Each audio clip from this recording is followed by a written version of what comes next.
What happened was I walked out that day with hope. Yeah. Mm. And when you give hope Yep. to a hopeless person, that is a powerful thing, because the person I was laying in my bed at 1 a.m. contemplating ending my life had zero hope. Welcome to the Hope in Real Life podcast with Jason Gore. Our team is passionate and committed to bringing you more hope in the everyday, real areas of your life. If this conversation and content is valuable for you, please do us a favor. Like, subscribe, and even share. You never know how valuable it could be to share a little bit of hope with someone else. Let's get the conversation started.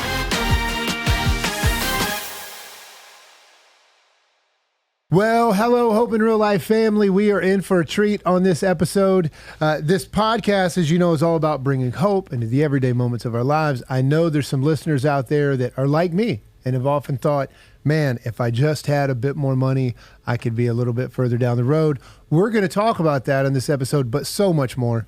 We have a fantastic guest with us. Mrs. Molly, welcome to the show. Thank you so much for having me. I'm really excited to be here. Yeah, so much. Look, wife, mom, author, podcaster. Just tell us a little bit about yourself, and before we jump into all the different things that I'm sure we're going to talk about. The 36,000 foot view is I'm a wife to John. We've been married for 12 and a half years. I'm a mom to Lily, who's 11, Amos is 8, and we have 2 little boys, Elijah and Malachi, in heaven.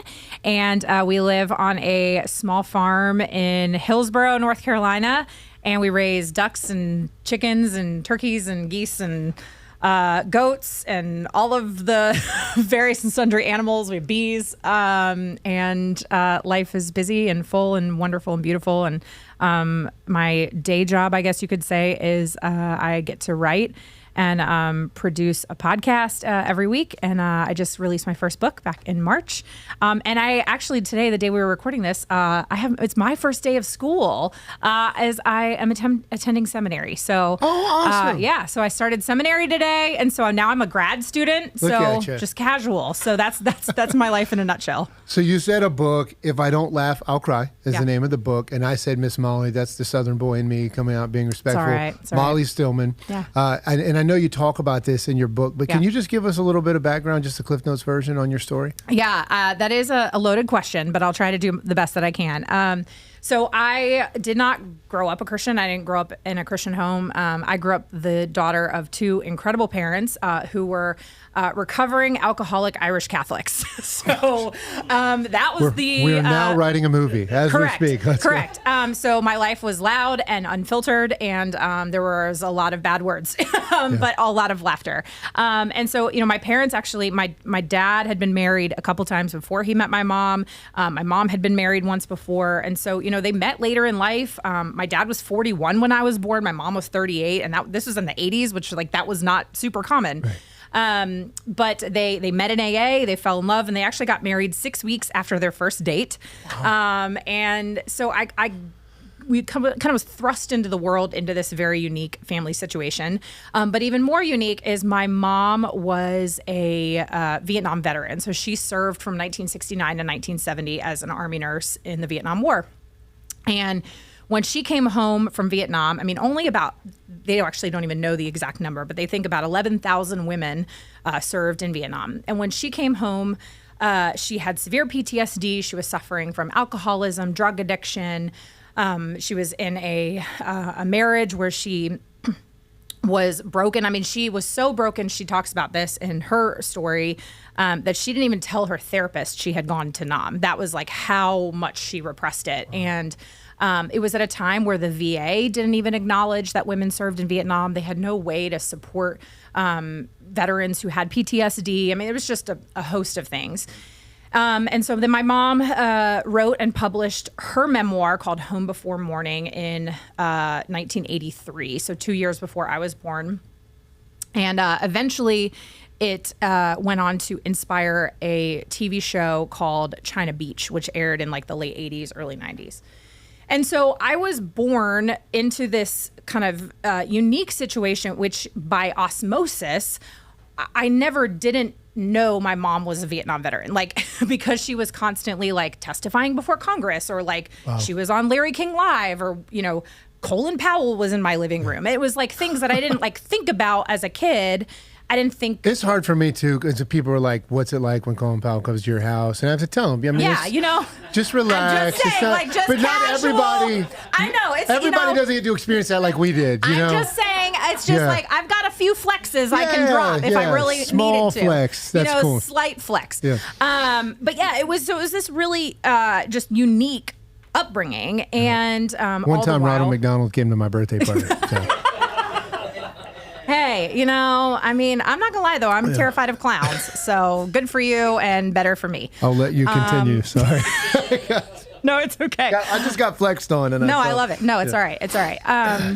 But so then kind of fast forward to 1994, the fall of 1994. I was 9, and we were remodeling part of our house. We lived in this really, really old house. It was like over 100 years old. And my parents were remodeling some of it. And long story short, my mom, within 24 hours, ends up in ICU. And over the course of the next few months, as we went to every doctor, every specialist, we ended up in Denver, Colorado at a hospital out there. She was diagnosed with an incredibly rare disease that only about 4 other people in the world had ever been diagnosed with. And they directly linked it to her exposure to Agent Orange while she was there. But at the time, the VA and all of those things, like they didn't acknowledge Agent Orange as a cause of any of these illnesses, with the exception of like a couple of cancers. And so at the time, she was given a 2-year, basically they told her, you've got about 2 years to live. My parents actually chose to keep that information from me. Okay. And so they chose for a variety of reasons. But so now as an adult, I know that information. Can I ask how old you were? I was 9. So you were 9. Okay. I was 9. Right. And so, and spoiler alert, my mom got 8. So she defied every odds that were thrown at her. And, but the reality is like my parents were living their lives with a very different perspective than I did, because I knew my mom was sick, but I didn't have the context of every single day that she woke up was an actual miracle. Yeah. Whereas my parents then chose, we're going to do whatever we can to prolong her life, to live each day to the full. And so I watched that, but not necessarily having the context of like living out a death sentence, if that makes sense. Mm-hmm. And so fast forward many years, if anybody has ever had a chronically ill parent or spouse or child, like, it takes everything from you. It takes, there's no sense of normalcy left in your life. It takes you everything from you financially, relationally. Again, there's nothing normal. And then she died my fall semester of my senior year of high school. So it was November of 2002. Wow. And so now I'm 17, and my mom has died, and for me, it was sudden. For my dad, he'd been grieving for 8 years. Yeah. Because he had 8 years to process this information, whereas all of a sudden I was shoved into grief. Yeah. And so that singular event, and I share all that backstory to tell you that singular event of losing my mom, I can tell you without a shadow of a doubt, shaped the rest of my life. And so I was 17 at the time, I'm 39 now. And for 22 years, every single thing from that very moment, it could change the course and the trajectory of my life. Yeah. And so that's kind of the nutshell of, and then I think it was kind of mentioned at the beginning, there's some financial stuff in there. Yeah. And then eventually I came to know the Lord, and now I'm married and I have kids. And so a lot of life has happened, but that singular event really shaped the rest of my life. So I've heard you say in 2010, you kind of hit rock bottom. Mm-hmm. Can you talk a little bit about that and what that was like for you emotionally, spiritually, physically? Right. So, for just a shred of context. So she died in 2002. I go off to college. And for a lot of people, especially teenagers and really adults too, but when everybody's dealing with grief, if you're dealing with it in an unhealthy way, a lot of times that can manifest itself in a variety of ways, whether it's, pursuing things like drugs or alcohol, or relationships, all these kinds of things that can be unhealthy coping mechanisms. For me, that was actually not my story because I grew up the child of alcoholics, recovering alcoholics. And so I was afraid of drugs and alcohol. So I was like, well, that's not going to be the direction that I'm going to go. And so I sought solace and comfort in like success and identity and how great people thought I was, or how funny people thought I was, or the Colin Powell flexes I would drop, or whatever. You know what I mean? Like, yeah, I felt that. Those are the kinds of things that I pursued really heavily. And then I also kind of, again, it was like in this this level of status is like, am I the best? So by my senior year of college, I was student body president. I was writing and starring in the campus sketch comedy group. I was in a sorority. Like, I had a great boyfriend. So it was like, look at me and how great I am, because it was distracting of the brokenness that was within me. And then my 21st birthday, which was August 23rd, 2006, my 21st birthday, it was like the second or third day of classes my senior year. I get a letter that says that I have a certified letter to pick up in the campus mailroom. I go down and I pick it up, and inside is a check for $250,000. Okay. And as most 21-year-olds on their 21st birthday get a check for $250,000. And it was unfortunately, I can't say this is like the Colin Powell thing. Yeah, like I this know. One's, right. I did not get one of those. Yeah, it was, I was just shocked that this was not like a lived human experience for everybody. So I get this check, and long story short, it was it was an inheritance from my mom's estranged family. And there was like a trust that had been set up that was supposed to be basically when the last living grandparent died, it would be sold off and broken up between the 5 kids. Since my mom had passed on, her share went to me. And so this was all of a sudden this moment of, well, I have all this money now, and nobody ever really like told me what to do with it. And I grew up not having a lot of money, and like I was like shopping at Kmart and secondhand before that was like cool and in. And so all of a sudden I went from having no money to having a lot of money. And then I had no resources to be able to actually know what to do with that money. And within less than 2 years, not only had I spent every last dime, but I was then tens of thousands of dollars in consumer credit card debt. And I was hiding this from everybody around me. Nobody knew what I was going through. I moved to North Carolina. So I was living in Virginia at the time. I moved to North Carolina in the summer of 2009, at the peak of a recession, with no job lined up and in an unhealthy relationship. So as you can probably imagine, things just began to spiral even more so than I thought they could. And by the spring of 2010, I was working 4 jobs just to barely make ends meet. The unhealthy relationship that I was in had ended. And I had reached a point of spiritual, emotional, mental, financial rock bottom that the only alternative that I saw was that I needed to take my own life. And so when I got to that point, when you get to that point and you live alone and the only way out is to just end it all, that's a really, really difficult, dark place to be. Yeah. But by God's grace, there was now what I now know to be the Holy Spirit. There was something at the time telling me like, it's not time to give up yet.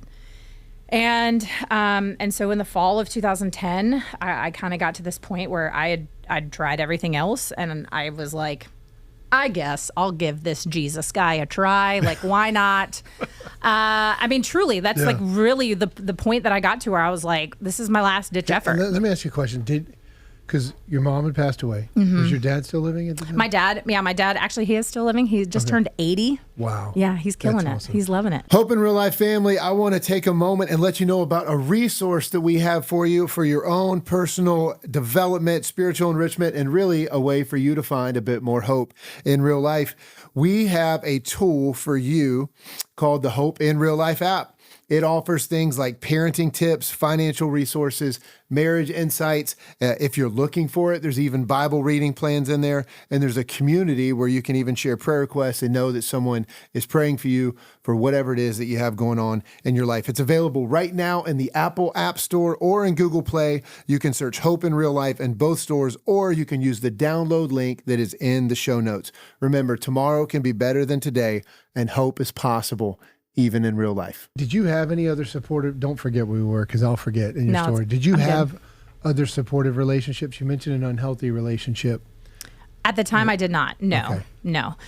Because at that point in my journey, I had isolated myself so much that I had pretty much pushed everybody out. And I was so embarrassed and ashamed by the position that I'd gotten myself in. And so I'd isolated myself to the point where I was alone, both like kind of figuratively and literally. But like my dad didn't know what was going on. My sister didn't know what was going on. Nobody did. And Molly, I asked that question because in our last guest that we had on the show, actually just earlier today, Josh Broom, he talked about how when he kind of went down a path that he knew he shouldn't have gone down, he felt like the one person in his life that was his mother had instilled better values in him.